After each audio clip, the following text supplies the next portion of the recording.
MOON-MUSES, Book 4. Earth Egg. Part 1. Deep in the core of the Earth, something is growing. Something dark and dangerous. Chapter 1, Gaia. Grandpa, I'm ready for bed, will you tell me a story? Did you finish all of your homework, Gaia? Yes, and I brushed my teeth.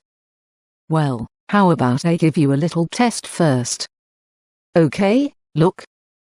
Gaia showed her clean white teeth, then smiled deviously. Very funny, young lady. But let's test your math skills instead. What's the sum of the first 10 positive integers? That's easy, 10 times 10 plus 10, then divided by 2 equals 55. And the sum of the first 100? 5,050. And the first 1,000? 500,500. And the sum of the first million integers? 500,500,000. Okay then, I guess you understand the stairway concept. I'll let you order the cement blocks for our new front steps. I ordered them yesterday, Grandpa. Oh. Okay, what story do you want to hear? The one about Gaia. What, not again? Yes, it's my favorite. I know Mom named me after her. Her grandpa sighed deeply. Well, okay then, and he began the story. Once upon a time, there was a pretty blue and white planet, teeming with life. It was the crowning jewel of its galaxy. It was a uniquely beautiful world, with exotic landscapes and amazing creatures. But hidden deep in the planet's heart, something dark was growing. Something that was slowly devouring all the planet's souls. Its name was Gaia. Gaia, wake up. The professor banged his pointer on the lectern repeatedly. Gaia opened her eyes, blinked a few times, straightened herself, and asked meekly, was I snoring? Sorry, Professor. I had a late night last night. You were snoring like a jackhammer, Gaia. The professor exclaimed. Now that you're back with us, why don't you give us your answer to question 3? If you get it wrong, this lecture hall is going to demonstrate the answer. Gaia smiled at his little joke. -1, she answered, it's Euler's identity.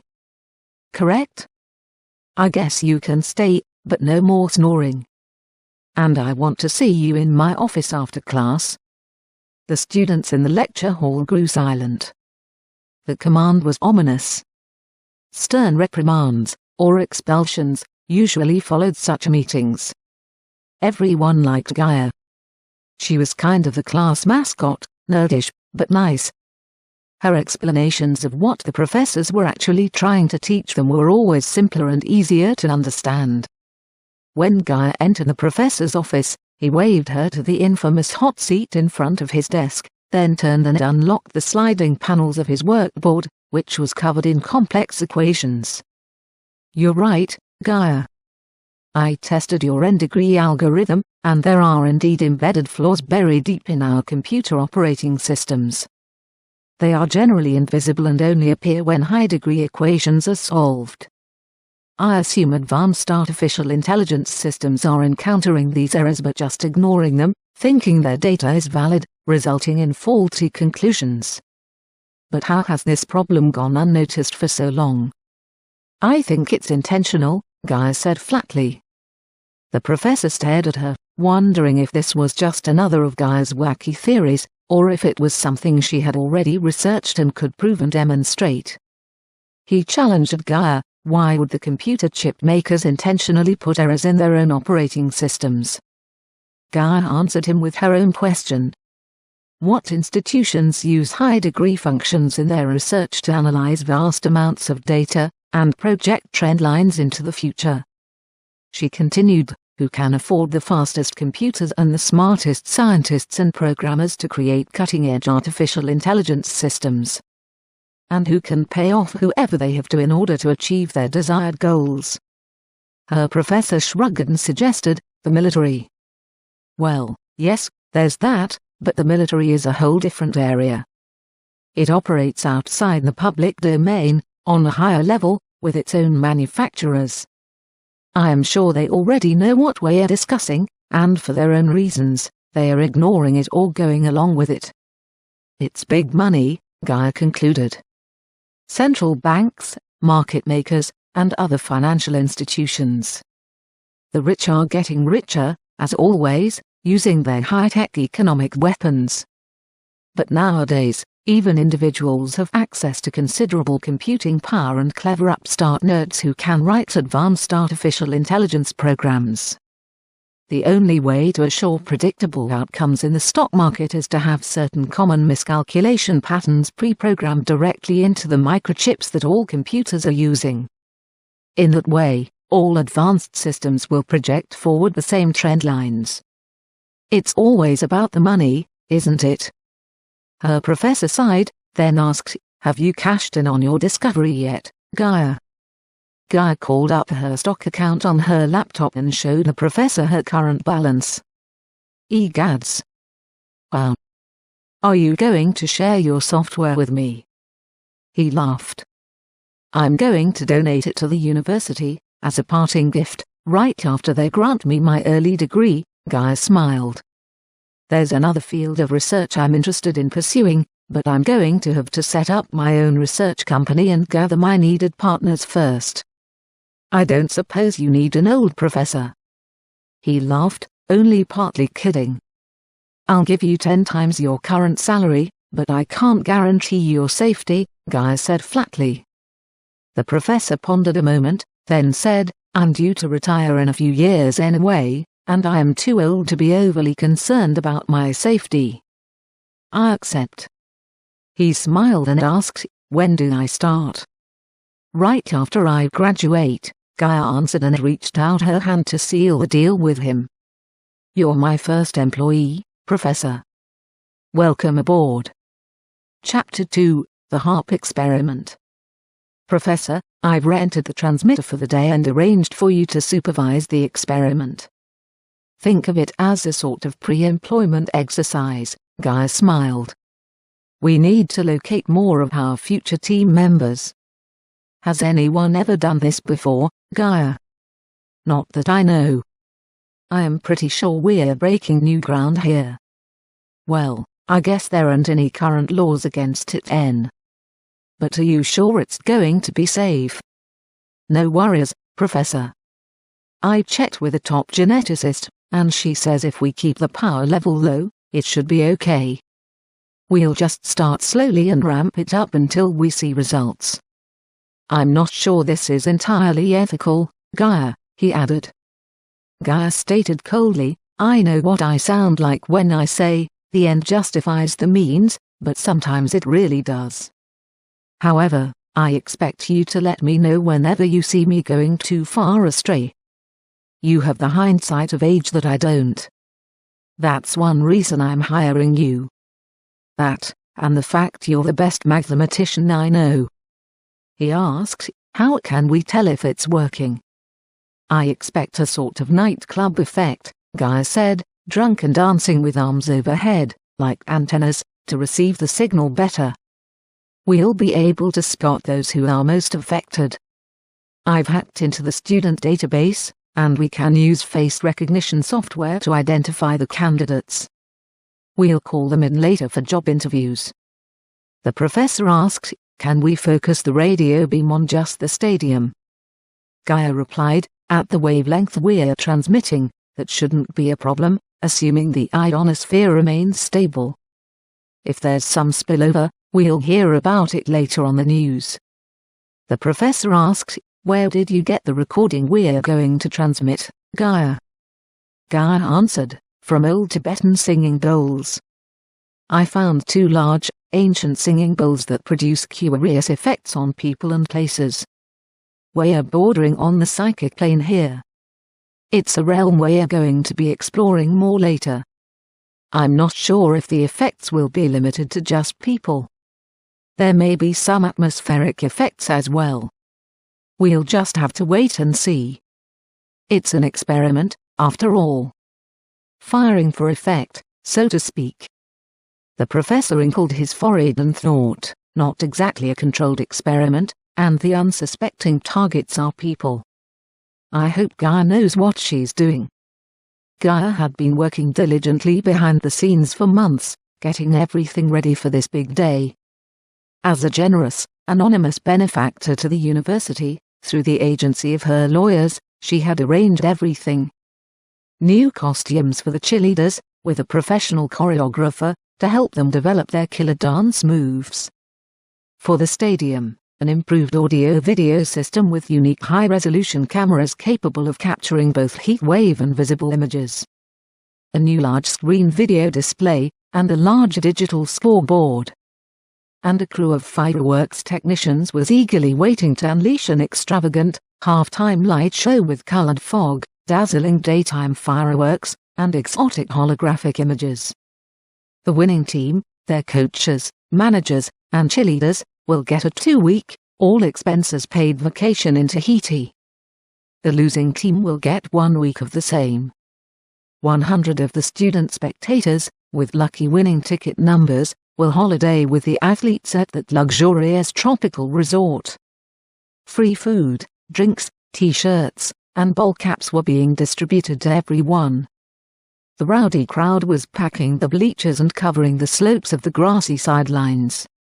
The whole atmosphere was electric with anticipation. It was party time on game day at the campus. And at the remote harp installation, Gaia and the professor were readying the transmitter and the automated control program for the stadium's cameras. They were waiting patiently for the halftime show to begin so they could start their psychic experiment, transmitting the droning Tibetan singing bowl music into the students' pleasure centers. Chapter 3, Game Day. The halftime whistle blew, and the teams ran off to their club rooms, amidst the cheering support of the overflowing crowd of spectators.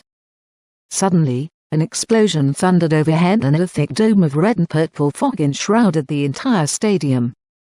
A blazing white ball of light appeared center field, and when it faded, there, in a perfect circle, stood the cheerleaders dressed in dazzling white gowns, suffused with dancing waves of rainbow colors. Each girl was twirling a wildly flaming baton, and in unison, they threw them high in the air, where they exploded in thunder, dissolving into a snowstorm of glittering, swirling confetti that expanded to cover the whole stadium. That icy blizzard slowly drifted down on all the spectators. Once the crowd realized they were being showered with tiny, sparkling gemstones, they went wild, reaching up and jumping to catch them as they fell. Each tiny crystal was gorgeous, pulsing with a kaleidoscope of colors. A sea of throbbing, pulsing dance music that was impossible to ignore, washed over the stadium. The cheerleaders raised their hands above their heads and began swaying and dancing to the embracing music. The crowds flooded from the bleachers and sidelines and joined them on the turf, all drunk and dancing with indescribable ecstasy, their arms extended above their heads, reaching for heaven. Gaia and the professor looked away from their monitors and just stared at each other. "What power level did you set, Professor?" Gaia asked. The professor corrected her. "You were going to control the transmitter's power levels, Gaia, remember?" "I was controlling the audio levels." Gaia had had too many things on her mind. She looked down at the power console in front of her and gasped. It was still set at 3.6 gigawatts. The full power setting they had used to scan the asteroid the day before. Gaia slammed her hand on the emergency abort switch. The antenna rays sparked and groaned, their glass insulators shattered. But it was too late. They had already freed the chemical demons in people's brains.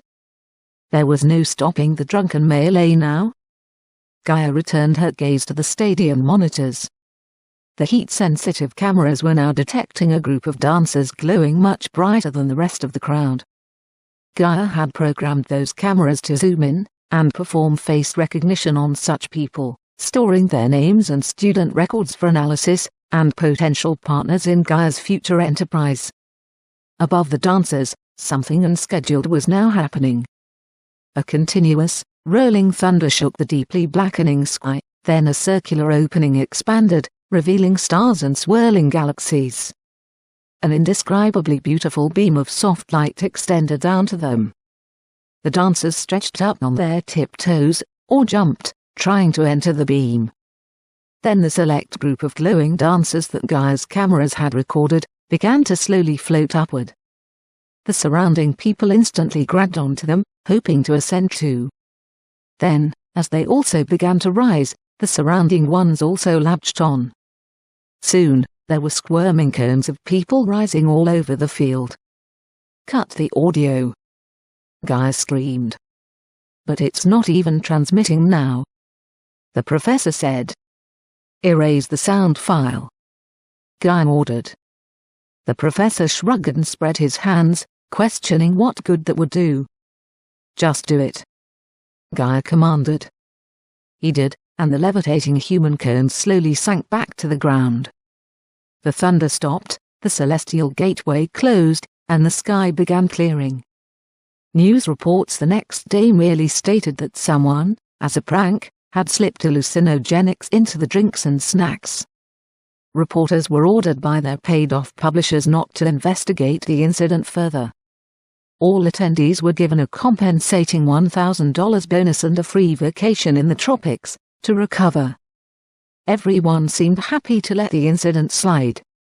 Gaia's bank balance was a little slimmer, but it had a relentless tendency to fatten, anyway, so she wasn't concerned about that aspect of the event. There were other aspects, however, that she couldn't wait to start exploring. Chapter 4, Hiring. 1 month after the stadium spectacle, all the hot dancers, the ones who levitated on their own, received an invitation to attend and speak at Gaia's hiring soiree in the university's conference room. Their invitation included a new high-end laptop with a writing app that would allow them to pre-record their presentation, which they must limit to 5,000 words, and share it with the other speakers, so each of the others could ask one question. Each speaker would then choose one of those questions to answer at the end of their presentation. They must limit their answer to 1,000 words. Each speaker would receive a fee of $10,000. Should Gaia offer them a job, their starting salary would be $100,000 a month. Gaia asked the professor to moderate the evening, randomly selecting speakers and allowing refreshment breaks.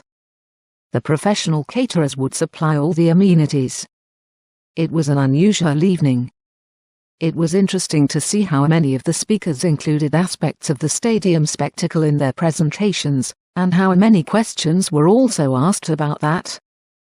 Gaia offered everyone a job, of course. Her real purpose for the soiree was for everyone to get to meet each other.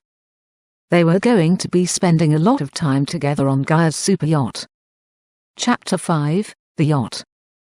After graduation, Gaia invited her team of hired students for an introductory cruise on her super yacht. It was a floating palace, equipped with fresh and saltwater swimming pools, soft lounge chairs, and a huge donut-shaped hot tub with palm trees and exotic orchids growing on the central island. On the upper deck was an enormous glass dome encasing the staterooms that were arranged like orange segments around the central core elevator. An unobstructed view of the horizon filled the outer wall of each room, and the whole dome slowly rotated to give every guest a sweeping view of all the surroundings. There were jogging and walking courses around the middeck, which held a main dining area, kitchens, nightclub, and conference room. Below decks were the engine room and laboratory, both of which were marked with large restricted entry signs. Gaia wore a high-tech wristwatch that gave her complete control of her automated yacht. She could give it voice-recognized commands, or merely touch certain bio-verified parts to activate lights, music, mooring, anchoring, restocking, heading, destination, speed, radar, sonar, defense, intercom, and radio communications. The wristwatch's default setting was full automation until Gaia intervened with her commands. She assigned each student a numbered stateroom, with their private voice and bioscan entry commands. The professor's room was next to hers, and they had internal connecting doors so they could hold completely private meetings when necessary. The Galadin, as Gaia named her craft, left the icy Arctic waters and headed south for warmer latitudes. The Galadin could effortlessly make 55 knots cruising speed, and go much faster when necessary. It had an advanced ionic propulsion system that silently streamed the surrounding water around it, leaving hardly any wake or sonar signature. Behind the restricted entry door of the engine room was the world's first functioning fusion reactor, designed by Gaia and the Professor, and built at one of her subsidiary manufacturing facilities. Each stateroom had its own accoutrement printing station.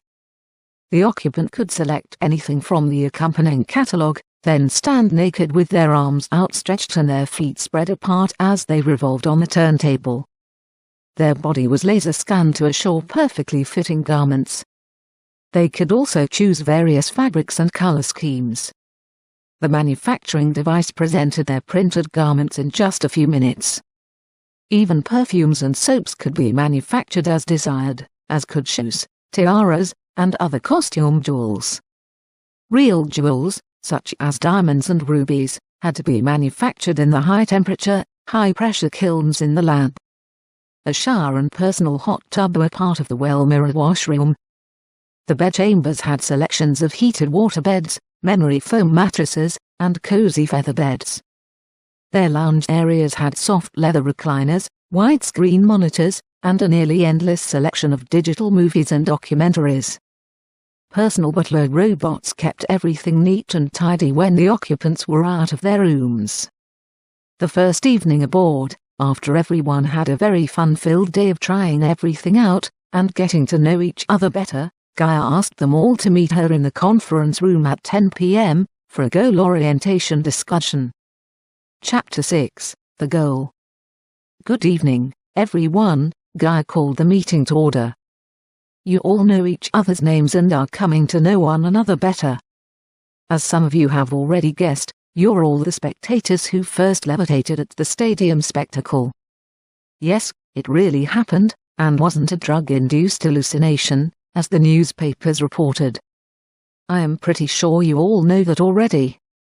What you don't know is what really happened, and how, and why. It's confession time. I was looking for you all and devised a plan that I thought might help me find you. With the Professor's help, the power of the harp transmitter, and a special audio recording of mystic music generated by 2 ancient Tibetan singing bowls. We made you the unwitting assistants in the opening of an actual wormhole to a higher dimension. A murmuring spread through the team. Gaia gave them a few moments to digest her words. Then she continued. Yes, you are all very special. That's why you're here. That's why I hired you. You've all demonstrated your specialized knowledge in various fields, and that learning will be helpful in solving various operational problems, but you also have inherent psychic talents. Those talents, of which you may not yet be fully aware, are going to be called upon to help me create a new universe. There was a stunned silence. Even the Professor thought Gaia was talking crazy. If she hadn't already deposited everyone's first month's salary into their bank accounts, most of them would have just laughed, got up, and walked out. Gaia understood this. She expected scientists to have scientific doubt when outrageous new claims are made. Such claims must have outrageous proof. Gaia said, I want everyone to step out onto the deck with me. Once everyone was on deck, holding onto the railing, and staring at the sea of stars twinkling above, Gaia whispered, Now Seraphina. Seraphina's UFO uncloaked high above them, then slowly sank to the Galadin's mid-deck level. Its high-voltage plasma field, which it used to hover in the atmosphere, made the surrounding air glow a soft, bright orange. No one doubted now that Gaia truly was crazy, just like Galileo, Newton, and Einstein. They all decided to hang around for the show, whatever it was going to be. Chapter 7, UFO. Who wants to go for a ride in Seraphina's UFO? Gaia asked. There was a flurry of upraising hands. Everyone volunteered except the Professor. Gaia removed her wristwatch controller, put it on the Professor's wrist, and spoke, Captain in command, the controller beeped its compliance. Take care of her, Captain, Gaia smiled at the professor. "I always do, Admiral," the professor smiled back. "Okay, I want everyone to hold hands in a tight circle." Gaia inserted herself between the nearest two students and whispered, "Beam us aboard, Serafina." A beam of light, similar to the one at the stadium spectacle, descended from the open bottom of the UFO and pulled them all aboard. Gaia began the introductions. "This is my great-aunt, Serafina. She lives on the moon mostly, except when she's down on Earth, picking up pizzas, French fries, and milkshakes." Gaia smiled, fondly remembering all the stories her mother, Joanna, had told her about her childhood adventures with her Aunt Serafina. Then Gaia introduced each of her teammates, and they each shook Serafina's hand tightly, confirming for their own satisfaction that Serafina was really real, and not just a dream. Serafina greeted them all warmly, then said, "Well, since we're here, why don't we stop off at my favorite pizza place and get some food for our trip?" It took Gaia 3 beam down and beam up trips to bring all the food aboard. The chef asked her, "Is Serafina having a party?" Then added with a smile, "Or is she just really hungry?" "It's for a party," Gaia confirmed, then smiled knowingly, and said, "Mostly." Serafina said, "There are enough seats for everyone, or you can stand if you prefer. We're going to be surfing an inertial space wave, so you won't feel any acceleration or deceleration." She turned on the wraparound digital displays, so everyone had a panoramic view of the flight. When they flew past the moon, 3 other, larger UFOs rose from the surface and began flanking her UFO.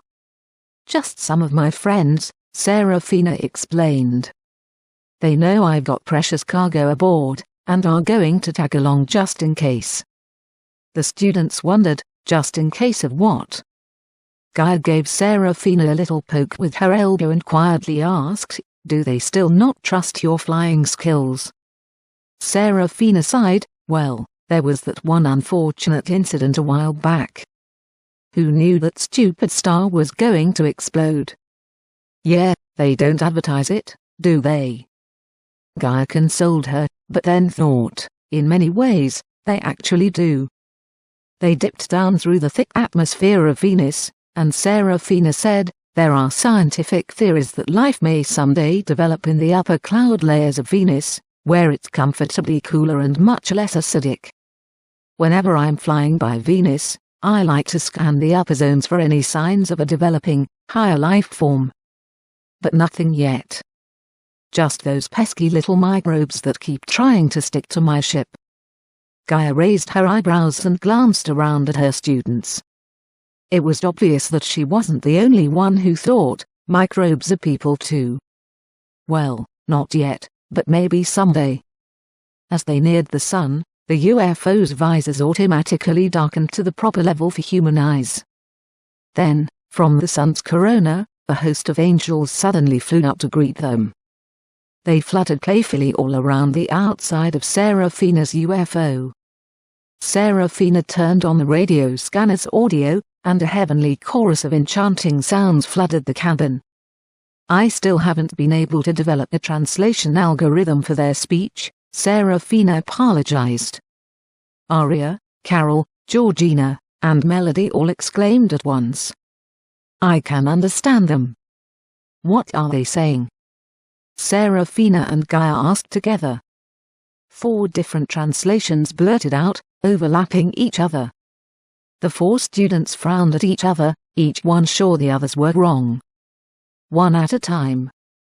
"You first, Aria," Gaia said. "The angel says he loves me and wants to be with me forever," Aria translated and smiled at her angel on the screen. Gaia wondered if it was a two-way screen. Serafina knew it wasn't and wondered how her angel was seeing her. Carol, Georgina, and Melody each gave different translations, but they all had the same message. Their angels outside were pledging their undying love for them. There was almost a mutiny when Serafina said it was time to return to Earth.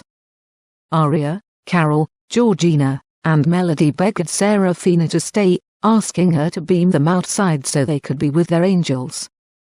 "It's a million melting degrees out there," she said coldly. "I don't care," Arya said. And the other three agreed enthusiastically. Serafina just shook her head and sighed, "Young love.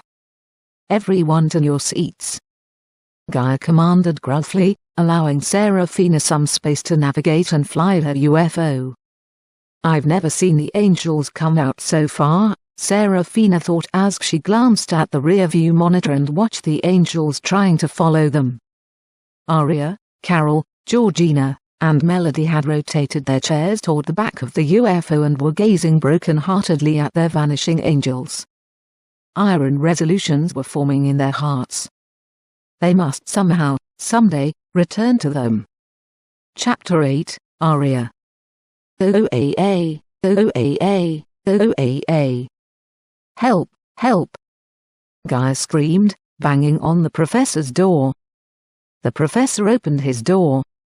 "What is it, Gaia? What's wrong?" "It's Arya. Her life monitor says she's crashing." "Where is she?" he asked. Gaia shouted at her wristwatch, "Where's Arya?" An overview of the ship appeared. A bright red dot flashed in the middle of the freshwater pool. "She's in the water!" Gaia screamed, racing to the pool and diving in without even slowing down. She surfaced with Arya's limp body. The professor jumped in and helped get her to the edge. "She's not breathing," Gaia shouted. The professor said, "You breathe for her, I'll pulse her heart." After about a minute of artificial respiration, Arya twitched, awoke, and coughed the water out of her lungs. She looked at Gaia and the professor, then shouted, "Leave me alone." She struggled to her feet and fell back into the water. Gaia just groaned and dove in after her. She restrained Arya, dragging her, kicking and screaming, to the shallow end of the pool. Gaia plopped down on the steps with her arms tight around her and asked, "What are you doing, Arya? Are you crazy?" "I want my angel," she sobbed. "I don't want to live without him." Gaia sighed in understanding and hugged her closer. After a few moments of reflection, Gaia said, "If you work with me, I'll help you get your angel." "You promise?" Arya asked. "Cross my heart," Gaia said, loosening her grip on Arya so she could cross her heart. "Okay," Arya said, then added, "You better make the same promise to Carol, Georgina, and Melody, and soon. As a matter of fact, you better do that right now, if they are still even on board." A chill ran through Gaia. She had her watch locate them. They were still aboard, and still alive. Thank goodness. "Arya, please go get Carol, Georgina, and Melody, and bring them to my room. There are plans we need to discuss, and I have something to show the four of you. I'll light my fireplace too. I am freezing." Gaia looked at the professor and realized that he also was freezing. "You are welcome to join us, Professor," she offered. "Enough excitement for this old heart for one night," he said. "My warm bed is waiting for me. You can update me later. Good night, Gaia." Chapter 9, Amulets. Arya, Carol, Georgina, and Melody snuggled on the soft sheepskins in front of Gaia's fireplace. Gaia was shaking back and forth her popcorn popper and gladly absorbing the fire's glowing heat, too. She was finally recovering after her chilling late-night dip in the pool to rescue Arya. The girls relaxed noticeably after Gaia had solemnly promised each of them to get them their angel. They weren't sure how she was going to do that, but they trusted her. She had a reputation for never breaking her promises, and she had already shown that she had some unusual skills and powerful friends. Gaia poured the popcorn into a laminated wooden bowl, dribbled some melted butter over it, added a sprinkle of sea salt, and handed it to Arya, saying she would be back in a few minutes. She had something to show them. The girls passed the bowl around, munched, and mused about what Gaia was about to reveal. Gaia returned carrying 4 necklaces. Each one was a thick golden chain with a dangling pendant. When Gaia presented each girl with her necklace, it surprised her how heavy it was. Then Gaia pulled her similar amulet up from under her shirt and held it in her hand for the others to see. "You must keep it with you at all times if you want your angel to find you," she told them. Each girl immediately put her necklace over her head and then squeezed the dangling pendant tight in her hand. Gaia chuckled and said, "You don't need to crush it. Just wearing it close to your heart is enough," and she returned her amulet back inside her shirt, next to her skin. The 4 girls did the same. Gaia said, "I'll explain tomorrow what the engraved picture means when I show you some parts of this ship that you haven't seen yet and assign you your new staterooms." Chapter 10, Spinner. When Aria, Carol, Georgina, and Melody went for breakfast the next morning, they wondered where everybody was. Gaia casually walked in and said, "Serafina flew the other students back home during the night. I gave them each a year of severance pay and thanked them for their service." They were somewhat perplexed and a bit ruffled by their sudden dismissal, but becoming an instant millionaire has a way of smoothing everything over. They all gladly signed their non-disclosure, termination contracts. Gaia continued, "We won't be needing them now. You 4 are all I need. Have your breakfast, and then we'll begin our tour."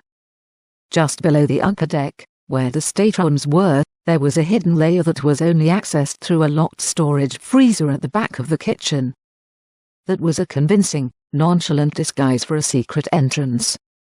The girls shivered as they walked through the freezer, but once Gaia unlocked the disguise door, they entered a warm, cozy, well-lit operations center.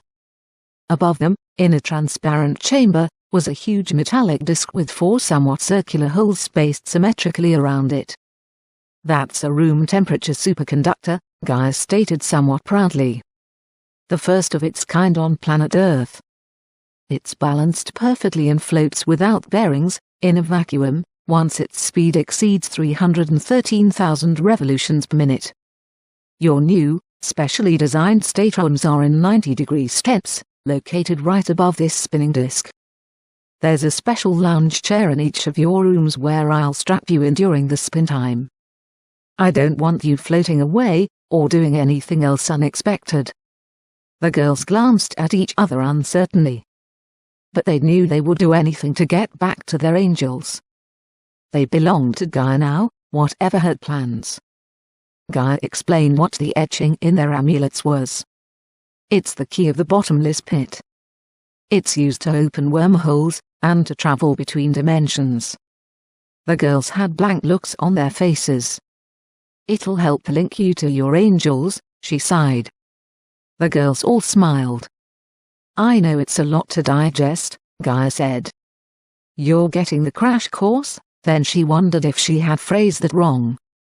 "Why don't we give it a go, and see if we can begin to link you with your angels?" They all said, "Okay." Gaia showed them their new elite staterooms, the special numbers 90, 180, 270, and 360. "They are degrees, aren't they?" Aria asked. She was beginning to catch on. Gaia nodded, and said, "Get settled in, everyone. We'll do our first test at high noon when the sun is almost overhead. I'll come around at about 11:30 and start strapping you in. I suggest a shower and a visit to the toilet just before that." The girls just stared at her. "You never know," Gaia shrugged. "This is new to me too." Chapter 11, Taking Off. Gaia strapped them all in and wished them good luck. Then went to the spin room and started the disc accelerating. Her cameras were watching each of them. The professor was closely monitoring their life signs, pulse, blood pressure, sugar levels, hormones, and brain activity. 100,000, Gaia said. 200,000, 300,000, lift off. It's in the free spin, Gaia reported. They all look nominal so far, the professor reported. Keep a close eye on them. I'm going to let it spin up, Gaia said.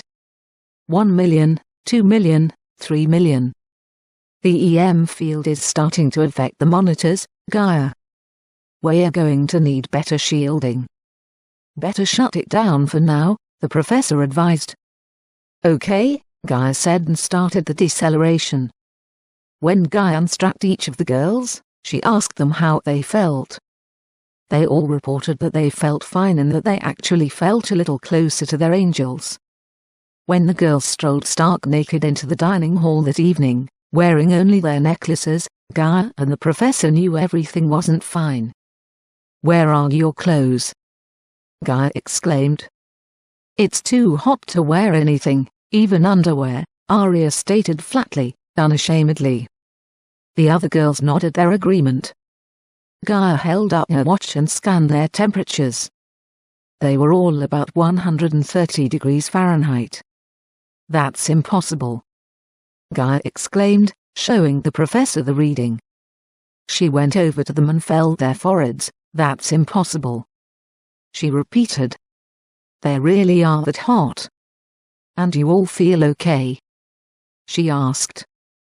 They all just nodded and asked, "What's for supper?" "We're starving." And they were.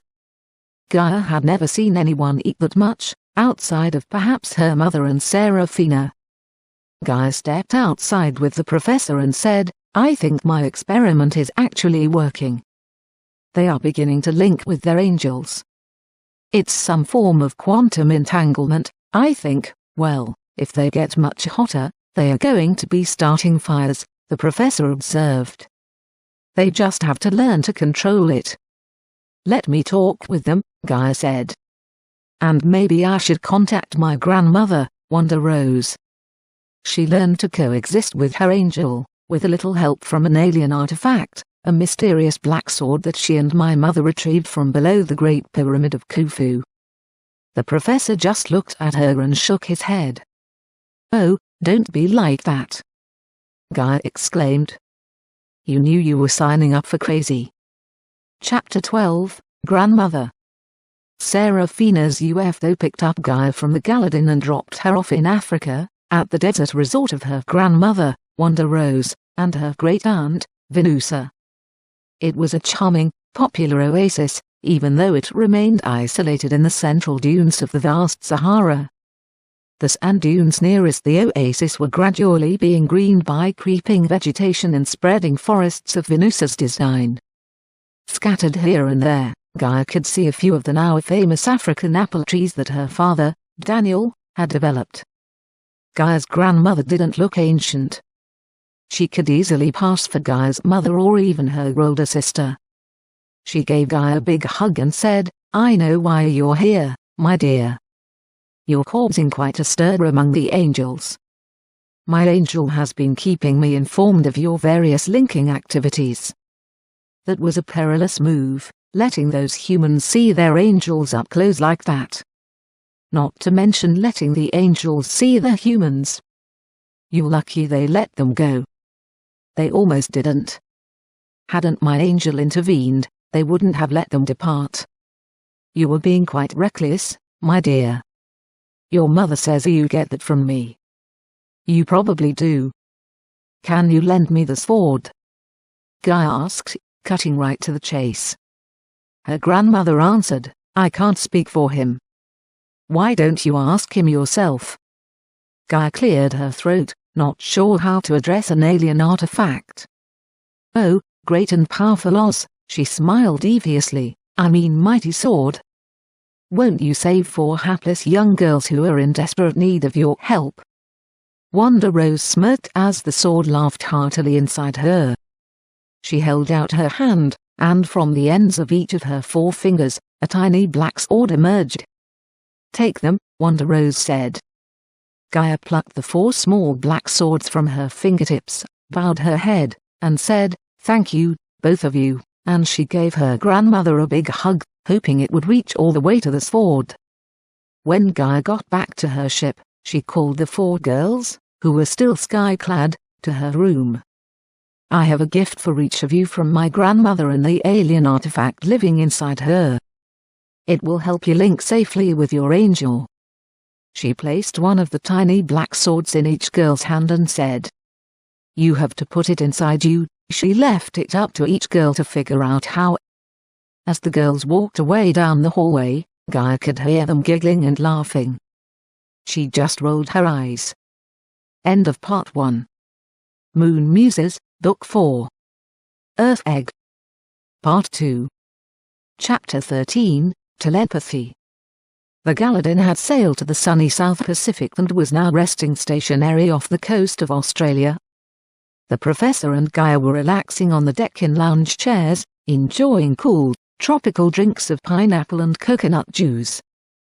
They were watching the girls playing catch with a beach ball in the hot tub. "Gaia, I've been watching the girls." "Professor, you haven't," Gaia exclaimed, then smiled. "Don't be silly, Gaia. You know I was a heart surgeon before I switched to engineering, then to physics, and finally to mathematics. They are not revealing anything I haven't seen 1,000 times before, both inside and out."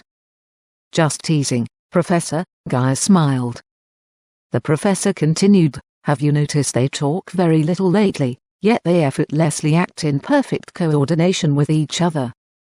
Did you see that?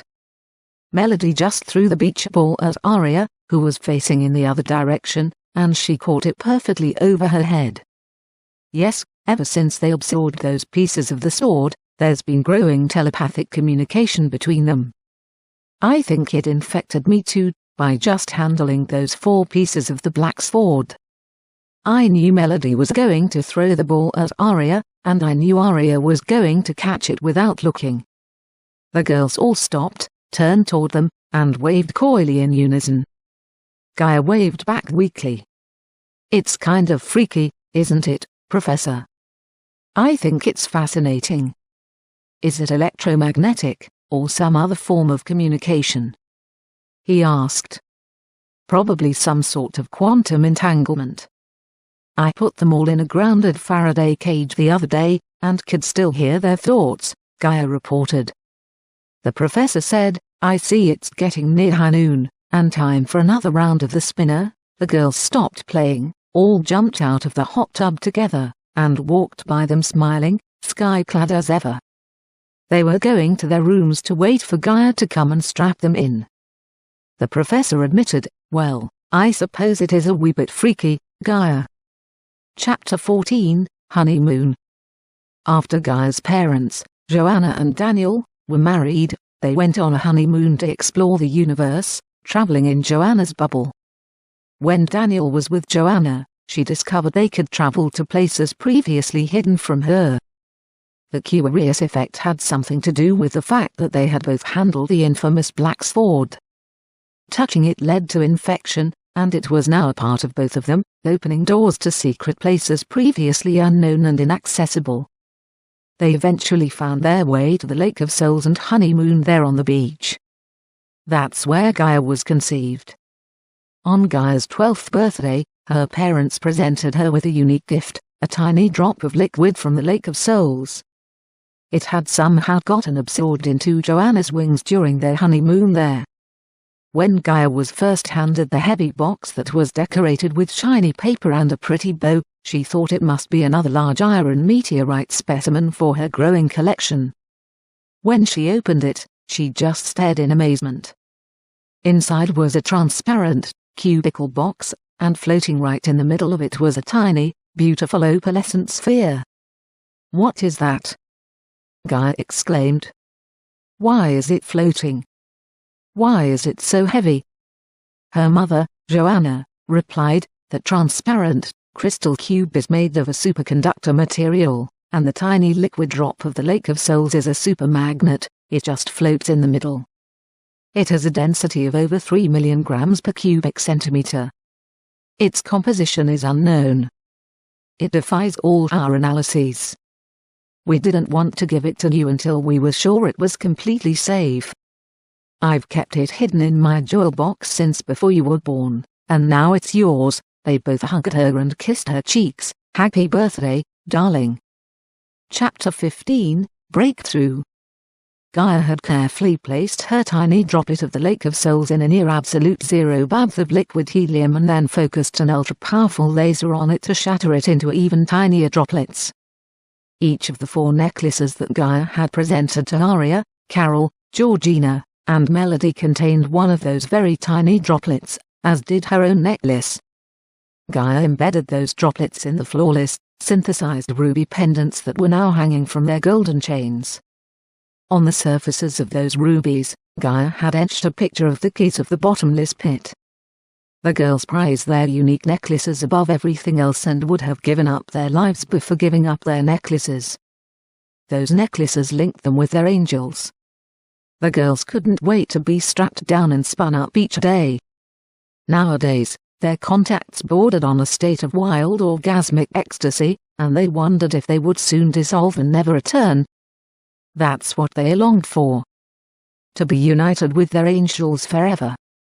Gaia had installed her own reclining chair directly beneath the center of the overhead, spinning, superconductor disk. She was now traveling with the girls on their daily quantum entanglement trips to their angels, but instead of only going part way with them, she was traveling far beyond them, descending deeper and deeper, toward the iron crystal core of the Earth. Once she finally penetrated the iron core, she descended farther, to the core of the core, and discovered, floating there, a tiny black hole, like the pupil of an eye, staring back at her. It was hungry and pleaded with her, begging and begging. Gaia finally removed her necklace and dropped it into its devouring black maw. It was now her eternal friend. Even more, she sensed, but Gaia couldn't see herself ever kissing a black hole. Chapter 16, Kissing the Black Hole. Every day now, Gaia kept returning to the black hole in the core of the Earth and fed it another of her necklaces containing another tiny drop of the Lake of Souls. She finally reached the end of her supply and said, "I'm sorry, but this is my last necklace. If I give it to you, I won't be able to return to you anymore." By now, Gaia was in a kind of telepathic communication with the black hole, and it whispered to her, "I don't want your final necklace. I want you to kiss me instead." "I'm not going to kiss you," Gaia protested. "Yes, you are," the black hole replied, "I love you." They just floated there, in a stubborn impasse. Gazing into the perfect, deep, hungry blackness of a black hole is something beyond mere gravitational attraction. It's an irresistible soul attraction. Something Gaia had never prepared herself for. She knew it loved her, and she had grown to love it back. She must kiss it, even though she knew it would be her first, and last, kiss. She closed her eyes, puckered up, and leaned forward. Just as her lips were about to touch it, a mist of black sword particles emerged from her lips and formed a thin layer around the black hole. A kind of black hole condom. Without that protective shell, it would indeed have been Gaia's first and last kiss with a black hole. Even with that condom separating them, the kiss was more satisfying than anything Gaia had ever experienced. She kissed it again and again, hungrily. And the more she kissed it, the hungrier she got. If it hadn't been for the timed, automatic shutdown of the superconductor spinner, Gaia would still be there, kissing it passionately. As the decelerating spinner pulled her back from her black hole, a diaphanous wormhole tube formed, connecting her to her black hole forever, wherever she would be. Chapter 17, Gaia and Gaia. Gaia had much to ponder. She was now permanently linked, via the wormhole, with her black hole, and it was now possible for her to start probing inside the black hole without becoming trapped in it. She wondered if the black hole had a name, so she asked it. "I'm Gaia," the black hole said. Gaia was sure it had misunderstood her, and she repeated, "No, I'm Gaia." "What's your name?" "How can you have the same name as me?" the black hole asked. "Who named you Gaia?" Human Gaia asked, trying a different tack. "My mother." "Who named you Gaia?" the black hole asked. "Well, my mother too," human Gaia replied, thinking their conversation was going around in a whirlpool. Then she suddenly thought to ask, Are you a boy or a girl? A girl, of course, Black Hole Gaia said. There are no boy black holes. God, I am a lesbian. Human Gaia thought. Then she continued down the rabbit hole by asking, you know I'm a girl, don't you? God, I am a lesbian. Black Hole Gaia thought. A pregnant pause interrupted their conversation as both of their lives flashed before them as they searched for the point where they jumped the tracks. Once Gaia started sharing her story with the others, Arya said flatly, this is all too confusing. I'm just going to call you two Up Gaia and Down Gaia. The professor chuckled, it works for quarks. Let's go with that. So, they renamed Gaia, Up Gaia, and her black girlfriend, in the core of the Earth, they renamed Down Gaia. After about a week, their nicknames became simply Up and Down, and that stuck. When the girls would talk about both of them, they laughingly referred to them as the G-strings, because of their Gaia wormhole Gaia link. Down Gaia thought it was all charmingly funny and went along with it. She was glad to be part of the group, even though they were all weird, alien humans. Chapter 18, Down Gaia Going Up. Up Gaia was spending more and more time with Down Gaia. If it wasn't for the time shield effect of the wormhole, that time would have been very long as they went down deeper and deeper inside Down Gaia's black hole. Down Gaia showed Up Gaia what was happening with the droplets of the lake of souls that Up Gaia had given her in the necklaces. Unlike all normal matter that fell into Down Gaia's domain, which was crushed smaller and smaller with the rest of space-time, the lake of souls stuff would not compress, so it got relatively bigger and bigger as it fell farther. Eventually, it burst out of the ruby crystals and formed a completely spherical shell, becoming Down Gaia's very own lake of souls. Nothing could fall farther than that. It was the shell inside of which a new level of creation, a new universe, was being hatched. Down Gaia said, now I need you to send me all the souls who haven't evolved to the human or angel level yet, so they can continue their evolution in my future new universe. Oh, is that all I need to do? Up Gaia laughed. Down Gaia wasn't laughing. She couldn't see what was so funny. You're being serious? Up Gaia asked. Well, I can't do it, Down Gaia said flatly. Isn't that why you're here? I thought I was going to create the new universe, Up Gaia said with a tone of disappointment in her voice. Well, if you feel you really must, we can change places, Down Gaia suggested. Is that even possible? Up Gaia asked. A piece of cake, Down Gaia said. If I change my mind, can we switch back? Up Gaia asked. A piece of cake, Down Gaia assured her. Let's go for it. Up Gaia laughed giddily, nearly peeing herself. End of Chapter 18. MOON-MUSES, Book 4. Earth Egg. Part 3. Chapter 19 Dragon. Up Gaia and Down Gaia had swapped places. Exchanged worlds actually, and bodies, of course. There was some settling in difficulties. One of the biggest problems was that Down Gaia brought her pet dragon up. She didn't want Up Gaia to have to deal with him, he was a bad one. That's his name, a bad one, Down Gaia introduced him to everyone. A bad one wouldn't stop trembling and hiding behind her. He had never seen so many strange humans before and he was worried they were going to bite him and eat him. Oh, he's so cute! Georgina exclaimed, walking right up to him and letting him smell her extended hand.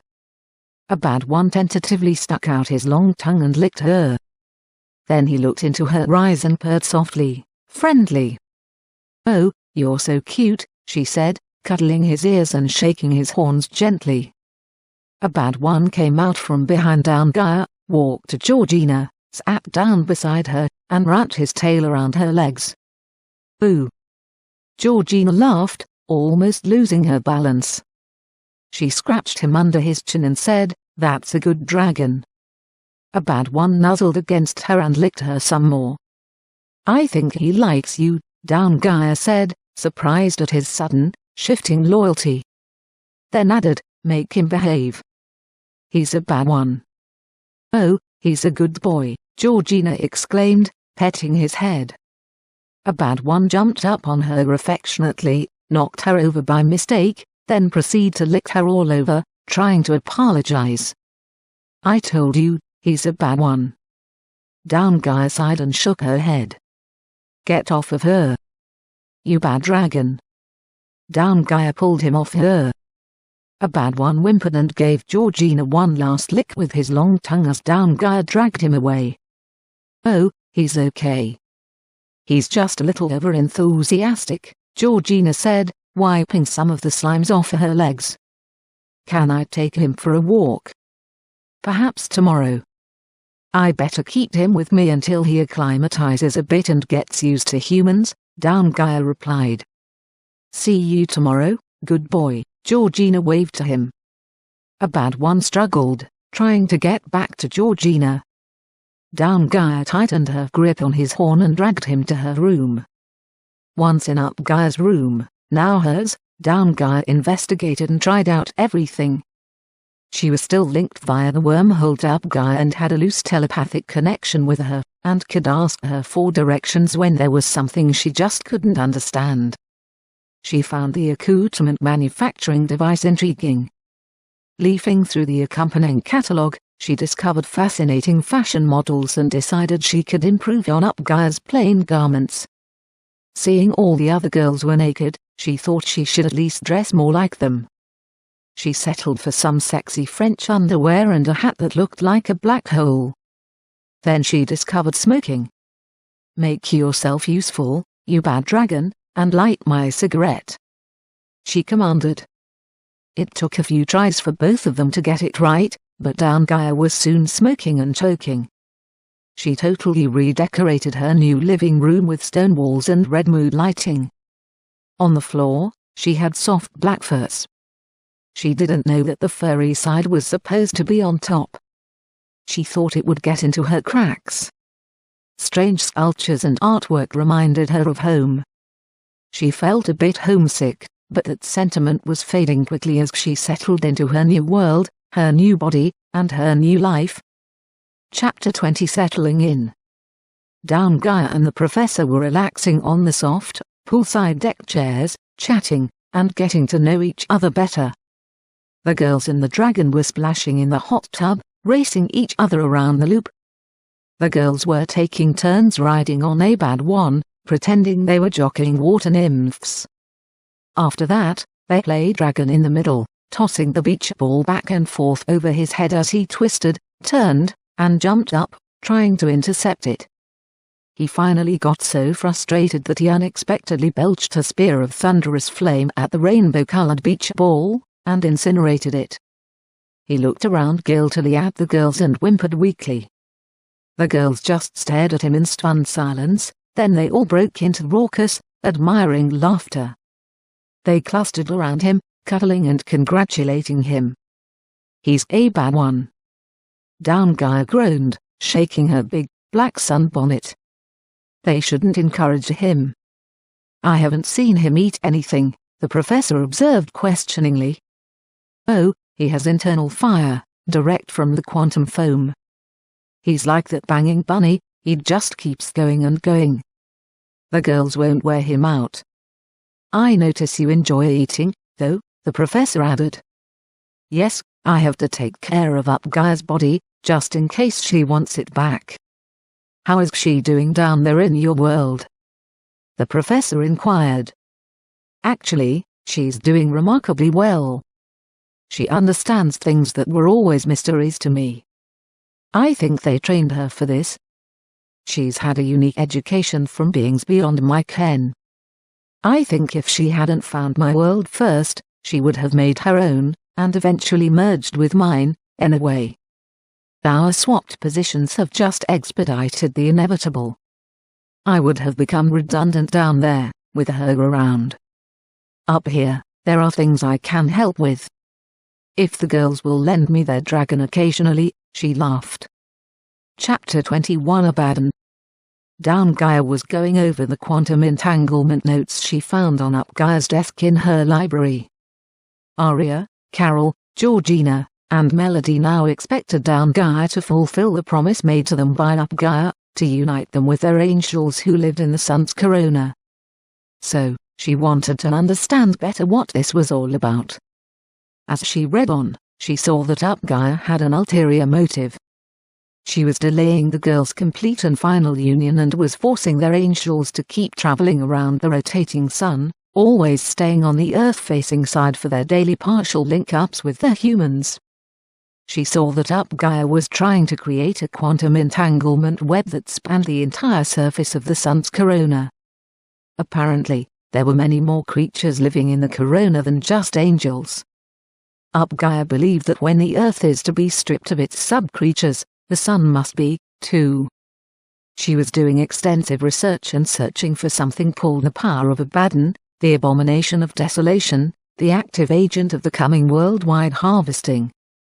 The power of Abaddon. Down Gaia spoke it aloud, wondering what it was. Abaddon awoke and moved beneath her feet, straightened, and looked at her, waiting for her command. Abaddon, she repeated it. Abaddon snorted his readiness. Crikey! She exclaimed, suddenly realizing she was the one who had brought Abaddon up from the bottomless pit. Chapter 22 Diary. When Down Gaia found Up Gaia's diary, it was a revelation. Up Gaia knew more than she was letting on. She had her reasons for being secretive, but Down Gaia didn't entirely agree with them. Of course, Down Gaia had only met the Galadin's crew. They weren't typical, any more than she and her dragon were. Down Gaia knew that souls were going to be gathered as future inhabitants of the new universe that was being hatched inside the Lake of Souls eggshell in their black hole. But she didn't know how. She had learned about Up Gaia's two-pronged plan, and it was now up to her to execute it. The first part was simple. She just needed to reallocate Up Gaia's fortune and then insert her supercomputer into the network of computers that was currently running the stock market. Up Gaia's artificial intelligence software had identified a 1,000-day oscillation that had recently appeared and was now growing within the artificial intelligence computer community. That rising and falling price wave had tremendous human psychic energy associated with it, as it caused trillions of dollars to fluctuate in and out of existence. Up Gaia had theorized that the worldwide, pulsing psychic energy would focus into the black hole down in the core of the Earth, acting as a windstorm that would blow soul sand out of the waters of the Lake of Souls, forming a Saturn-like halo. A pretty lake-shored beach. Those white crystal soul sand grains would be the temporary dwellings of all the incoming souls. Chapter 23 CQ. The superconductor spinner in the Galadin ship was being effectively quantum linked with the entire corona of the sun using the girls and their angels. Now, the completing part of Up Gaia's plan was to link the entire surface of the Earth with the spinner as well. She planned to do that by using the superconductor spinner as a radio antenna to connect with other radio amateurs all over the world. Coherent, single-frequency radio waves acted as natural quantum entanglers. Up Gaia's international waters call sign was VE0 God. Down Gaia chuckled, reflecting how Up Gaia was effectively playing God in her attempt to create a new universe, so her chosen call sign was appropriate. Unfortunately, Down Gaia had no idea how to operate the radio equipment. "It's easy," the professor said. He selected a frequency, turned on the auto-tuner, set the transceiver to voice activation, and said, "Just say CQ, CQ, this is VE0 God calling CQ. When someone calls you back, just repeat their call sign, and say, you're 5973s. "Well, that sounds easy enough," Down Gaia said. Her first contact went like this. "CQ, CQ, this is VE0 God calling CQ. "Hello, VE0 God, this is VE3NWS. My name is John. I'm in southern Ontario. You're 59. Where are you located?" Down Gaia answered, "VE3NWS, I'm not 59, you are. I am only 21. I'm right here, in the spin room. My name is Gaia, but everyone here calls me Down Gaia because I came up from a black hole, 73s. The professor just shook his head and went for a coffee. It wasn't long before the airwaves were total chaos. Everyone wanted to talk to the strange girl from the black hole. When the professor got back, she asked him why there were so many 88-year-olds on the radio. The professor just smiled and decided to enjoy his coffee up on the deck. Chapter 24 CIA, MI6, Mossad, MSS, GRU, ASIS. It wasn't long before Down Gaia's radio transmissions started coming to the attention of various spy agencies around the world. At first, Up Gaia was just considered a joke, a bored radio pirate having fun at the expense of others. However, as her transmissions continued, little bits of advanced, even classified, information leaked out. The average listener wouldn't recognize them, but various spy agencies did. When she described her radio antenna, the large, superconducting disc with the 4 flattened circular openings, more than one agency recognized she was describing the core of a UFO engine. After that, they put her under 24-hour surveillance, triangulated the location of her ship, focused satellites on it, and tasked submarines to close in. The professor knew Galadin's defense capabilities far exceeded anything that might attack it. However, he was becoming concerned once they detected the approaching submarines. He activated the cloaking and the hyperspeed ionic drive. To the surveillance agencies, the Galadin just seemed to vanish. It started popping up in random places around the world, transmitted briefly, then disappeared again. However, its random jumps weren't truly random, just pseudo-random, set by a computer algorithm. Several intelligence agencies had innovative quantum computers that were predicting possible future jumps. They were also predicting possible motives for the transmissions. Once they realized the entire surface of the planet was being mapped, they imagined an imminent, existential threat. They contacted the Overcouncil. There was always the possibility of an alien invasion. The black agencies of the major countries realized this, and they knew they might someday need to join forces to protect the planet. So, they established a coordinated Overcouncil that would assume control of all armed forces if ever necessary. Chapter 25 Overcouncil. The Overcouncil comprised more than just human members. Up Gaia's grandmother, Angelica, was the chairperson of the council. Shortly after they originally established the Overcouncil, Angelica arrived and showed them the capabilities of her HHH, Heaven Has Help, and Hell Has Hurt, police force. Once she convinced everyone they were a benevolent force, with Earth's highest interests as their goal, they invited her to chair the Overcouncil. Angelica shared her overview of Earth's critical parameters with them. Earth was on the precipice of global extinction. Classified reports from Earth's scientists confirmed her dire diagnosis. Earth was in trouble on many fronts. Overpopulation, deforestation, ocean acidification, atmospheric heating, waste pollution, exhausted natural resources, artificial intelligence threats, cultural clashes, territorial wars, biological attacks, global plagues, rising ocean levels, volcanic and earthquake intensification, and cascading multi-species extinctions. These were the last days for planet Earth, but not for its souls. The higher powers, the ones who could actually help, had formed a rescue plan for them. I'll give you the future location of the Galadin. You must destroy it, Angelica said. The council members looked around at each other. They knew the Galadin was her granddaughter's ship. What was she saying? Next year on this date, the Galadin will appear at these coordinates. You must utterly destroy it with a unified, multi-nuclear, multi-altitude, atmospheric, and underwater attack. Be ready. Get everything prepared, Angelica commanded and handed them their printed, detailed, signed, and confirmed orders. Chapter 26 Stock Market. The stock market has been growing exponentially for over 50 years, creating wealth for the rich and devaluing money for the poor. However, as all mathematicians know, exponential growth, at any perceived rate, is unsustainable in any finite world. Number space is infinite, just unlimited strings of zeros and ones. However, when inflated stock valuations try to transfer to real money in the real world, it soon becomes apparent that's not possible without printing vast extra amounts of money. And that printing of money causes runaway inflation in the devaluation of real money that is used to buy real things. Guy knew the stock market was a towering house of cards in which the rich were living.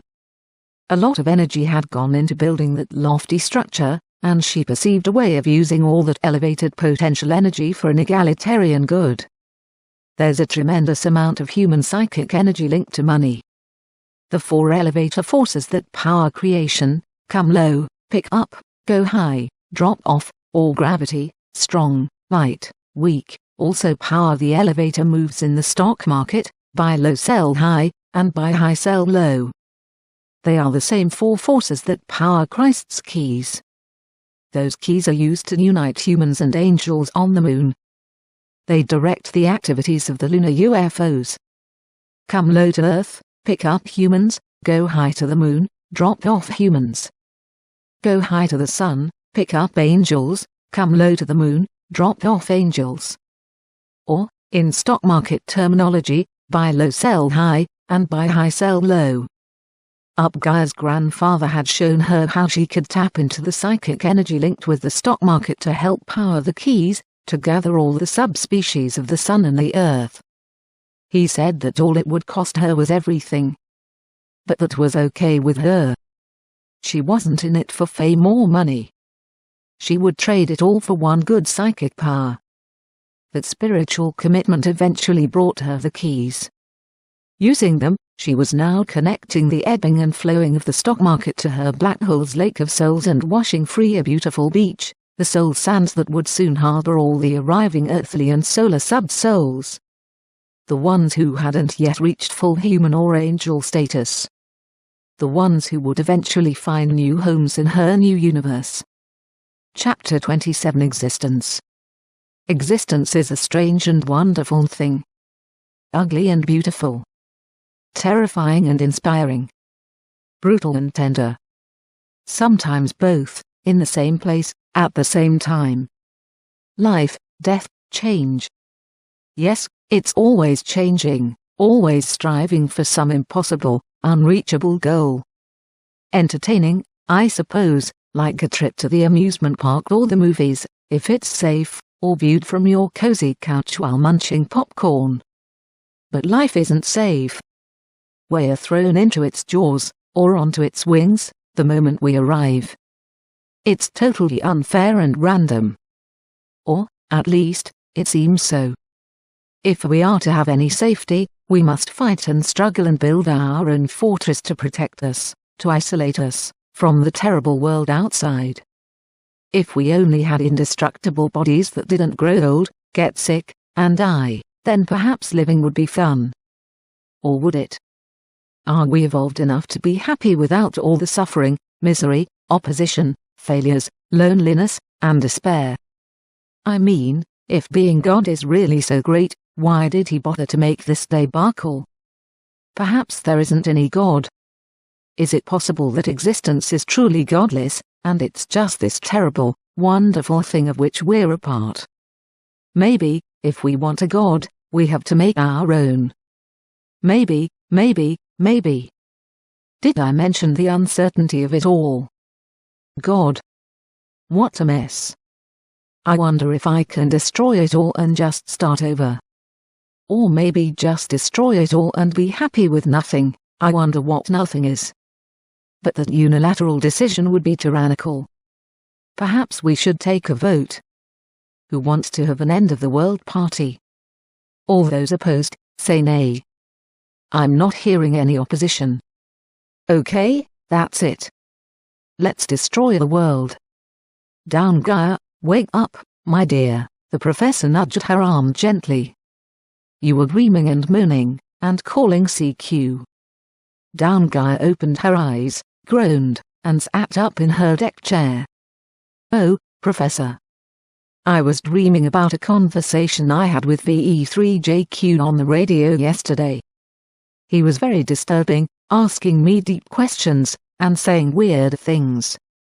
I was beginning to wish I hadn't called CQ. It was just a bad dream, my dear." "Forget it," the professor said. But Down Guy couldn't.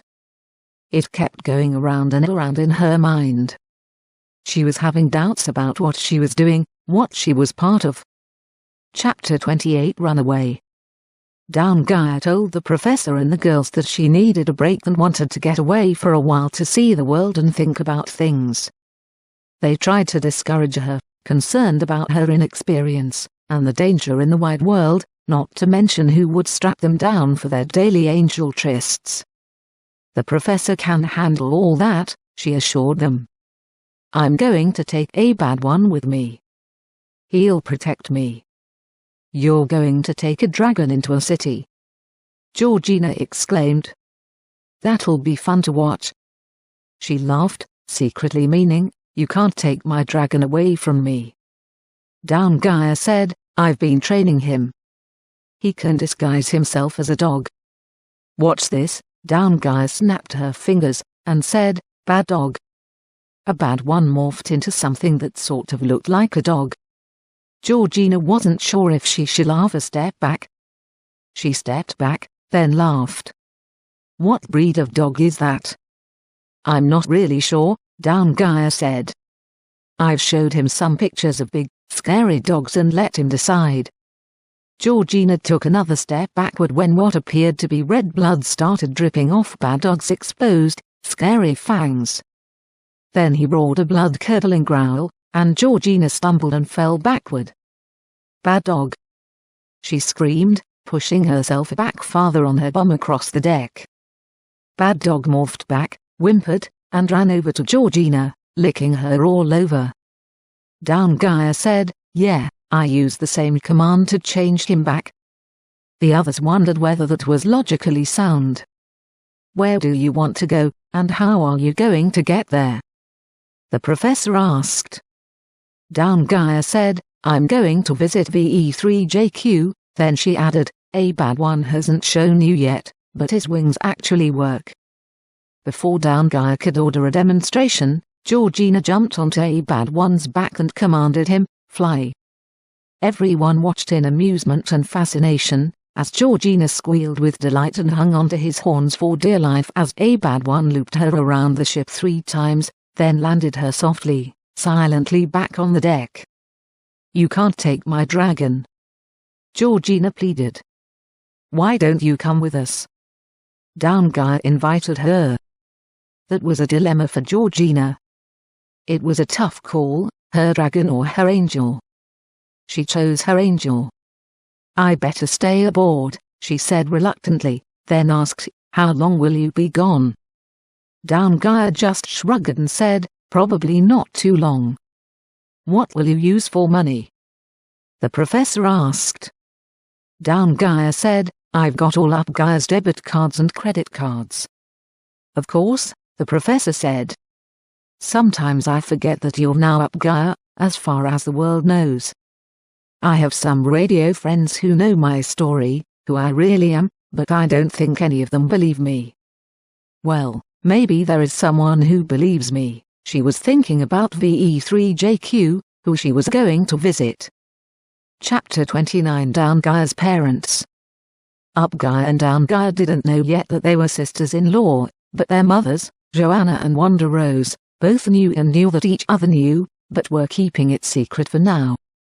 Down Guy's father was the infamous Black Sword who had taken Joanna and Rose on their wormhole-creating journey to the Milky Way's black hole, Sagittarius A, and then deep into the intergalactic void of space, before returning them to the sun. And then back to Earth 20 minutes, or 18 years, later. Down Guy lived inside her mother, Wanda Rose, with her father, the Black Sword, until she was 12. They lovingly taught her everything that a young black hole daughter needed to know. On her 12th birthday, they presented her with a special gift, a quantum communication device that would allow her to talk with them wherever she went. "Am I going somewhere?" Down Gaia asked. "I am afraid it's time for you to leave, my dear," her mother said softly, sadly.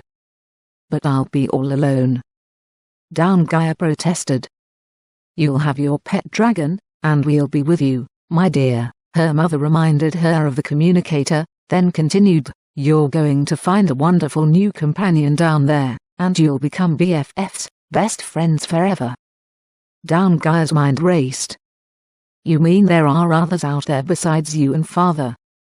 she asked excitedly. "You'll find out, Gaia," her father interrupted. "The world is much bigger than your mummy's tummy," he laughed. "When can I leave?" Down Gaia asked excitedly.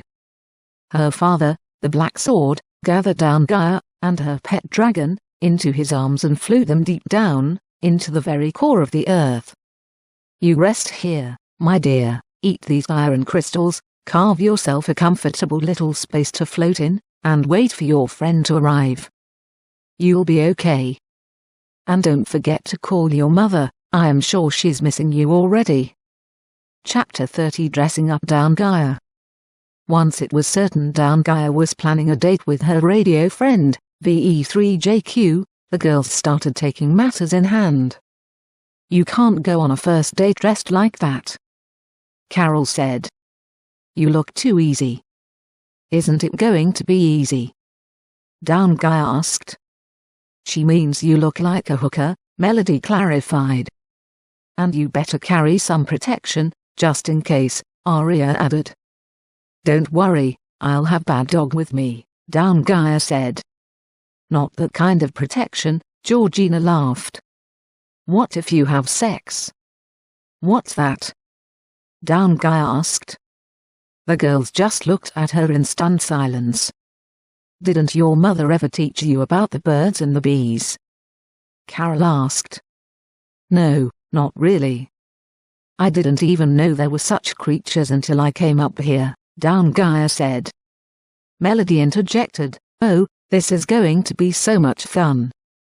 Health Class 101 coming up. Have you had a period yet?" she asked. Down Gaia answered, "Periods, question marks, exclamation marks, what have they got to do with sex?" "That just about sums it up," Melody laughed. "If you miss a period, then it's a question mark, sometimes followed by an exclamation mark." "This sex thing sounds pretty complicated," Down Gaia sighed. Melody added, "You don't know the half of it. Sex makes the world go round, and creates heaven and hell." "Okay, enough of your personal experiences, Melody. Let's just stick to the biology aspect for now," Georgina interrupted. "She'll discover the rest for herself later." After her group sex education, the girls took turns dressing Down Gaia up.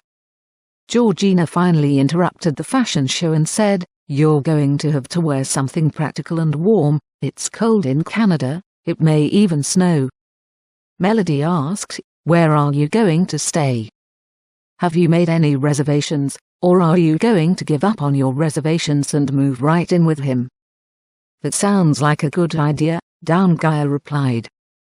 "I think I'll just move in with him." Carol interrupted, "You can't just move in with him. He has to invite you." "Does not," Melody countered. "Let her take the initiative. She's a strong, independent, decisive girl." "Am I?" Down Gaia wondered. "She's not you, Melody," Carol objected. "Let her make her own decisions." "I think I'll move in with him," Down Gaia concluded. "Told you," Melody sneered, sticking out her tongue at Carol. Carol stuck her tongue out back. Georgina just shook her head and said, "Have a good trip, Down Gaia, and take care of my dragon." "I will," Down Gaia promised. Everyone hugged her and wished her bon voyage. End of Part 3. The story continues in Part 4. Earth Egg Part 4. Chapter 31, Movies. We live in a world of 4 dimensions. 3 space dimensions, and 1 time dimension. 2 of the space dimensions are for displaying our still pictures, such as our photographs and artwork. The 3rd space dimension is so we can sit back and admire them. The time dimension is so we can watch movies. It's easy to guess what God does in his spare time. Some people protest that flat-screen movies aren't really 3D. God gave us 2 eyes to get around those complaints so we could watch 3D movies. 3D movies and stereograms actually exist on a flat surface. They trick our 2 eyes into seeing an apparently 3-dimensional world.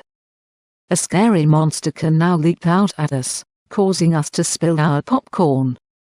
Or a steamy seductress can now reach out to us and beckon us to their bedroom, making us spill our soda. Because 3D is messy, maybe that's why it hasn't caught on. Or maybe it's just too intense, too much like real life. It's less scary being a 2D watching spectator, having a safe separation from monsters, bullets, meteorites, earthquakes, and tsunamis washing over our couch. Seduction, however, has a life of its own, reaching out to us even in 2D.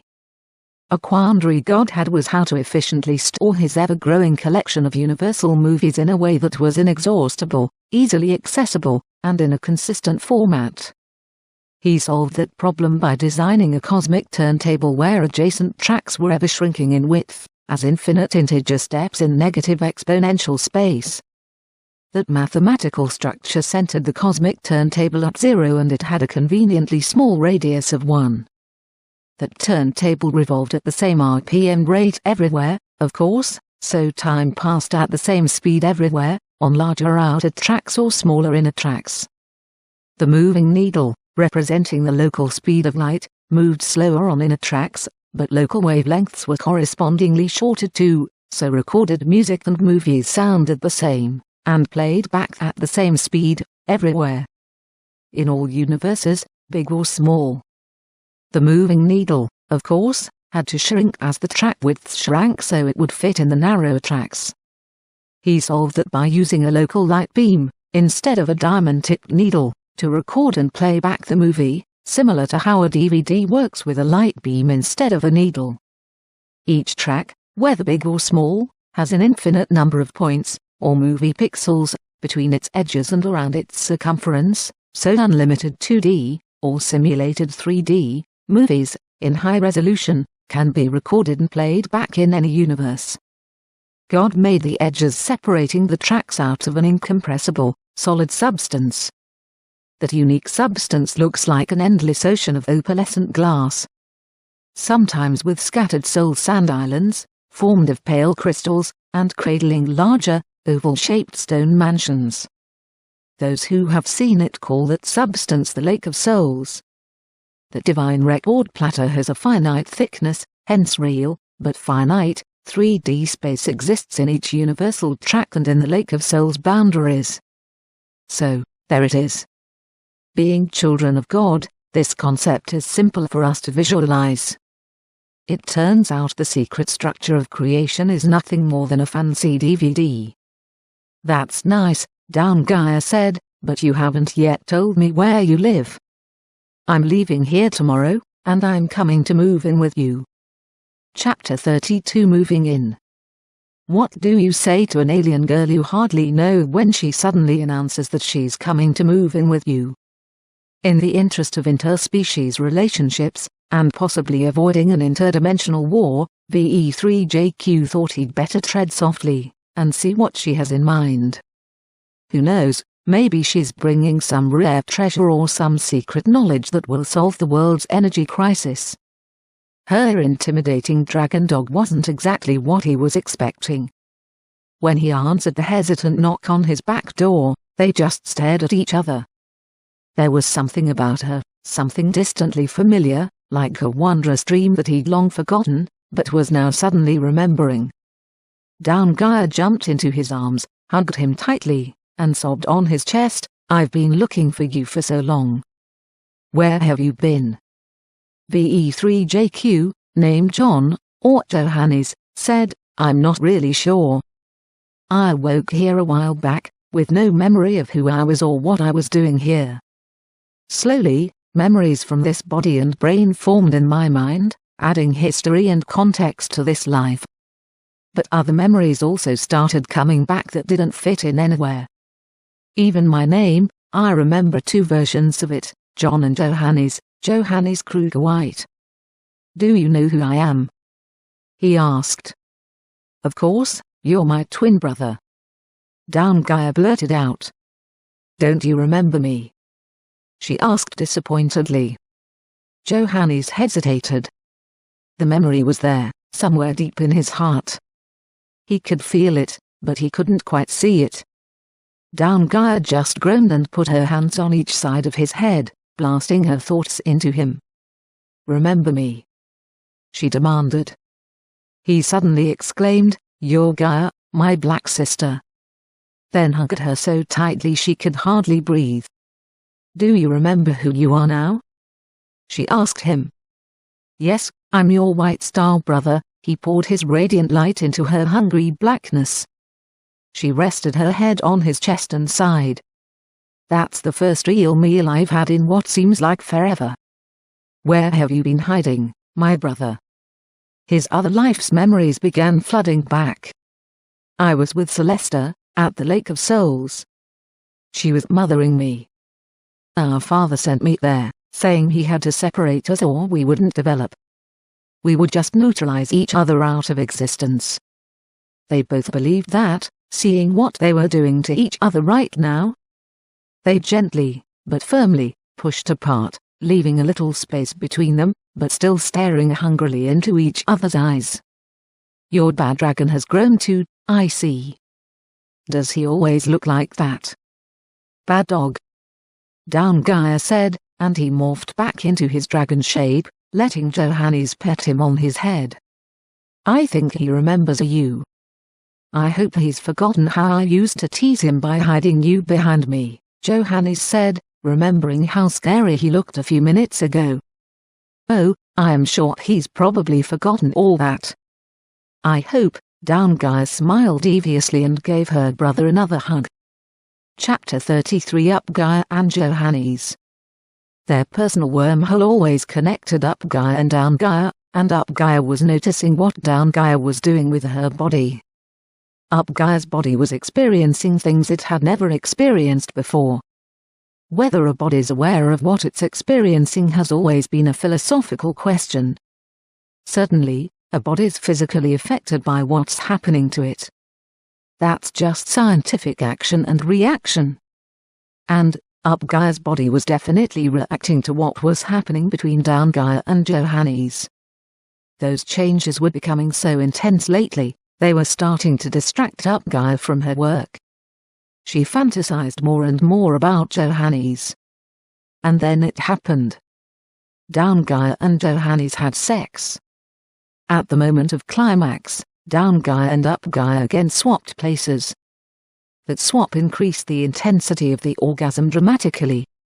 Upgaia found herself involuntarily, passionately sinking her teeth into Johannes' neck and squeezing him with all her might. Gently there, girl. Johannes exclaimed, pushing her back a bit. Then he saw that she was no longer his sister, but someone else. It's hard to imagine that Upgaia had any surplus blood to blush with, but she turned beet red with embarrassment.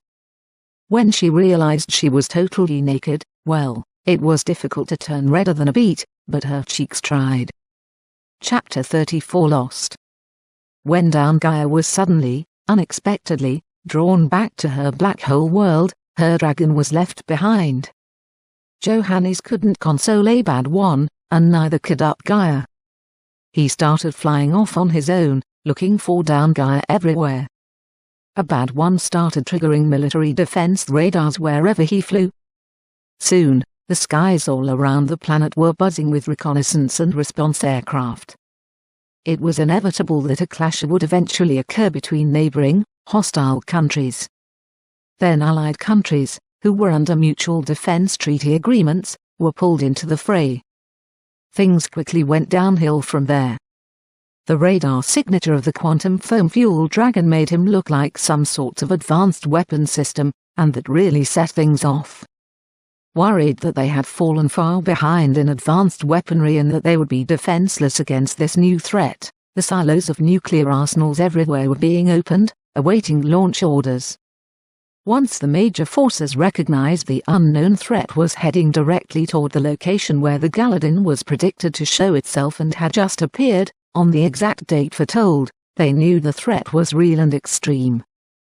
Following their orders, they launched their airborne nukes, and in a coordinated attack, detonated the massive, gigaton, underwater nuclear device they had pre-placed there as directed by the Overcouncil.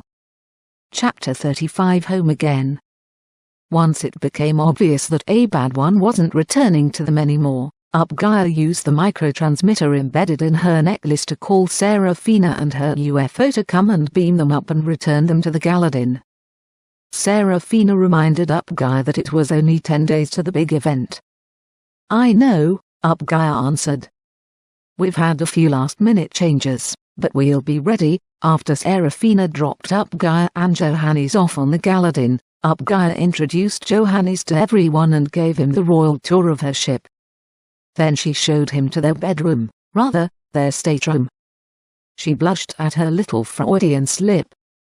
Johannes squeezed her hand gently and said, "This is strange for me too, you know, having you and my sister sharing the same body, and switching back and forth unexpectedly." "Well, hardly unexpectedly," Upgaia said, "we know when it's going to happen." She blushed. "You just stay on your side of the bed for the next 10 days and everything will go smoothly." "Well, we'll just cuddle then," Johannes said. Upgaia heard Downgaia's distant laughter. "Good luck with that, sister." Later that evening, everyone gathered in Upgaia's and Johannes' living room, sitting on the comfy chairs and couches surrounding their flaming fireplace. "Does everyone understand what's going to happen?" Upgaia asked. Melody spoke up saying, "Just to be completely clear, we're not going to be barbecued, are we?" Carol threw a pillow at her. "We're going to unite with our angels before that, stupid." Then she asked Upgaia, "We are, aren't we?" "Yes, my dears, you and your angels are going to be the vanguard who lead all the other angels, and solar creatures, down here to Earth," Upgaia explained. "How are we going to do that?" Georgina asked. "Are we going to have wings?"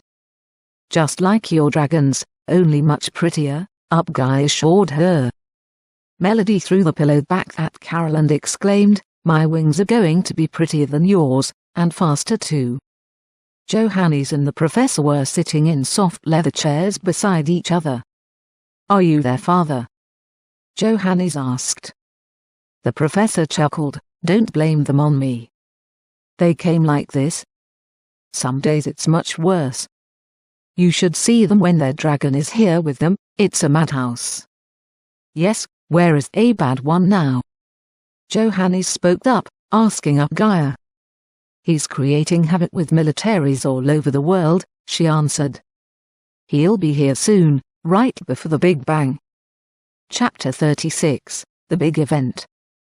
Over the next 10 nights before the real Big Bang, 9 little Big Bangs took place in Gaia's bed. Upgaia and Downgaia were switching places so often that no one could keep track of which Gaia was which, so everyone just started calling her Gaia again. Nowadays, they were pretty much the same, in a way. If they really wanted to know which Gaia she was, they had to ask Johannes. He was the only one who could tell them apart. No one asked him for details. The day before the big event, the girls were ecstatic. This was their big day, when they would finally, irrevocably unite with their angels. Gaia didn't bother strapping them in. It didn't matter anyway, they would soon dematerialize either way. She just kissed each one in turn and said, "I'll see you and your wings soon." Gaia met the professor in the spin room and asked him, "Are we good to go?" The professor gave her a thumbs up. "Okay, I'm going to let it free accelerate. I expect them to dematerialize somewhere around 131 million revolutions per minute. Let me know when they are gone, so I can start decelerating it." We don't want to let it go too high before the big day, tomorrow. The professor started reporting. 90 degrees is gone, 180 degrees is gone, 270 degrees is gone, 360 degrees is gone. Aria, Carol, Georgina, and Melody have all dematerialized. You can start the deceleration, Gaia. Gaia, who was actually down Gaia today, did her job flawlessly. The professor didn't even know it was her. The next morning, Gaia was still down Gaia. She had put a big pillow between her and Johannes last night and said, "Stay on your own side tonight, or you're going to be dealing with a bad one tomorrow." That was a scary enough prospect that it cooled the cuddling. Down Gaia woke early and went to the top deck. She knew that a bad one was almost home. When a bad one spotted her, he screeched so loud he awoke both the professor and Johannes, who were still sleeping soundly in their beds, unconcerned that the world was about to end. At least the world that everyone knew. A bad one instantly became down Gaia's shadow. When she moved, he moved. He wouldn't let her get very far from him. She knew that would be fun in bed later that night, but she also knew it could also be a problem when the party started today. A bad one was unpredictable and overprotective. No telling what he might do when the fireworks start. So, down Gaia quickly trained a bad one to morph into sexy black underwear when she commanded, "Bad undies." She later wore him like that whenever she and Up Gaia were going to switch places, so he would always go with her. Johannes learned to handle down Gaia very gently in bed. However, he wasn't nearly so gentle with his other Gaia, without the bad undies, but she didn't mind. Anyway, for today, her party dress was bad undies. The professor and Johannes hardly noticed. At least she was wearing more clothes than all the other girls had worn. Down Gaia wondered if her undies weren't bad enough. At the breakfast table, the professor checked his watch and said, 3 hours and 13 minutes until detonation. A little shiver ran through him, knowing the Galadin was floating right above a ticking multi-gigaton nuclear bomb. Soon, the Contra Treaty, orbiting nuclear missiles, will also rain down on us, he said. I hope no one gets trigger-happy and launches early. Don't worry, Professor, the UFOs, HHHs, and my father will prevent anything from going awry. Down Gaia assured him. The professor wasn't sure who all those beings were, but he trusted her. He had come this far, and if his trip should end today, well, it was still worth it. It's been quite a ride, he thought. Down Gaia wiggled in her tight underwear and gave Bad Undies a slap. Stop that, she said, or you're going to be Bad Undies forever. Bad Undies morphed back to a bad one and shook himself. Down Gaia blushed, turned her back to the guys, and commanded again, Bad Undies. She finally realized why having the same do-undo command had a logical flaw. Johannes just shook his head. The professor smiled and said, well, at least now I know which Gaia she is. We better get started, Gaia said matter-of-factly, pretending nothing had happened. The guys, being gentlemen, played along. Once in the control room, they strapped themselves in their chairs, just in case. The professor asked, how fast can the spinner go? Yesterday was the fastest we've ever tested it so far. She was speaking for both Gaias now. Up Gaia, who was down below in their Earth core black hole, was monitoring the process closely. We think the solar and Earth core wormholes will open above 313 million revolutions per minute. It depends if the nukes can add enough extra power. Serafina and her UFO friends did the calculations. They say it'll be a piece of cake. They are the ones who supplied our superconductor spinner. Their fleet is standing by in case we need a little extra energy. Down Gaia just had a disturbing thought. I wonder if this will affect our personal wormhole. Up Gaia whispered back to her, don't worry, it won't. They may entangle a bit, like sex hair, but won't break. Down Gaia thought her comparison was cute. It's time, the professor said, checking his watch. The orbiting nukes will start sequentially launching in 5.5 minutes, Mark. Everything will detonate in 10 minutes, Mark. Start the spinner, Gaia. Gaia initiated the spin, removing all constraints and limitations. She wanted to just close her eyes and hold Johanny's hand, but she knew her job was to monitor the spinner, so she did. It would have been a shame if she had missed the show. It was something else. 100 million, the familiar purple haze started to form. 200 million, a pink haze appeared, and in it, Gaia was seeing shapes. "Can you see that?" she asked Johannes, who was sitting right beside her, holding her hand. "They look like angels," he said. "I may be wrong, but it looks like Aria." The professor leaned over, momentarily looking away from his control console. "That's her," he said. "I'd recognize her anywhere, even with clothes on and wings." 300 million. Gaia said, then held her breath. A glowing sphere expanded from the spinning disk and enveloped the whole ship. The professor started counting down. 5, 4, 3, 2, 1, detonation. Nothing happened. Nothing they were aware of inside the bubble. Outside the bubble, all hell had broken loose. The biggest nuclear explosion the planet had ever, or would ever experience. It was all over the news in minutes.